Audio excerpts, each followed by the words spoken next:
Сайн байцгаана уу? Миний нэрийг Насанбат гэдэг. Тэгээ миний дуртай ажлуудал Иохан 3:8. Би Библиэс уншиж өгье. Салхи дуртай газраа үлээдэг. Чи дууг нь сонсовч салхийг хаанаас ирж хааш оддгийг мэддэггүй. Сүнснээс төрсөн хүмүүр имэл байдаг гэж альдав. Би энэ ишлэлд яагаад дуртай вэ гэхээр миний хамгийн дуртай зүйлсийн нэг бол салхи. Тэгээ би Монгол улсын далайн түвшнээс дэш хамгийн өндөр аймагт төрсөн. Тэгэхээр манай аймаг маш их салхитай. Салхи хэдийгээр надад харагдахгүй ч гэсэн мэдрэгддэг. Тэгээ хаа сайгүй надтай хамт байж чаддаг. Тэгээ би бурханд би таныг мэддэггүй.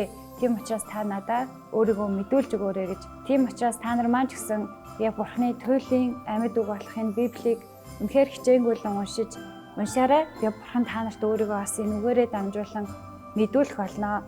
Есүс Христийн мэдсний баярын минь төргий. Баярлалаа.